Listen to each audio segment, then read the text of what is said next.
রাজপথ জুড়ে শত শত মোটরসাইকেল, সঙ্গে সুপার হিরোদের মতো সাজ। দেখলে মনে হতে পারে সিনেমার কোনো দৃশ্য, কিন্তু বাস্তবে এটি ছিল আর্জেন্টিনায় অসুস্থ শিশুদের জন্য ভালোবাসা প্রদর্শনের এক ব্যতিক্রমী আয়োজন।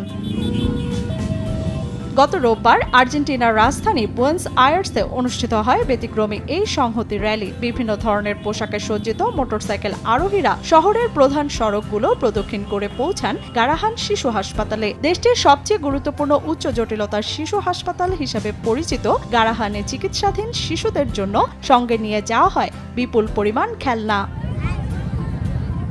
বুয়েন্স আয়ার্সের বিখ্যাত অবেলিস্কের পাশ দিয়ে যাওয়ার সময় র্যালিটি দেখতে রাস্তার দুই পাশে জড়ো হন অসংখ্য মানুষ। পরে হাসপাতালের কাছে পৌঁছালে সেতু ও রাস্তার পাশে দাঁড়িয়ে থাকা মানুষজন হাত নেড়ে বাইকারদের স্বাগত জানান।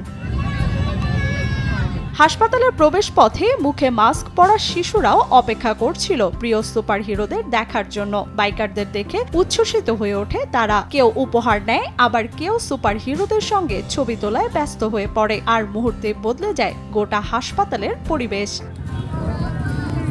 2006 সালে শুরু হওয়া এই আয়োজন এবার 20তম বছরে পা দিয়েছে। মোটরসাইকেল সংগঠন কাওয়া ক্লাবের উদ্যোগে প্রতি বছর শিশু দিবস উপলক্ষে আয়োজন করা হয় এই বিশেষ র্যালি। আয়োজক ফার্নান্দো রিভেরা জানান, স্কটল্যান্ডের গ্লাসগো শিশু হাসপাতালকে ঘিরে স্টারে আয়োজিত একটি মোটরসাইকেল কনভয় থেকেই এই উদ্যোগের অনুপ্রেরণা পান তারা। তিনি আরো জানান, শুরুতে গারাহান হাসপাতালে যাওয়াই ছিল মূল উদ্দেশ্য, তবে শিশুদের আনন্দ দেখার পর তারা বুঝতে পারেন র্যালি নয়, শিশুদের কাছে খেলনা, ভালোবাসা ও মানুষের সহমর্মিতা পৌঁছে দেয়াই আসল লক্ষ্য।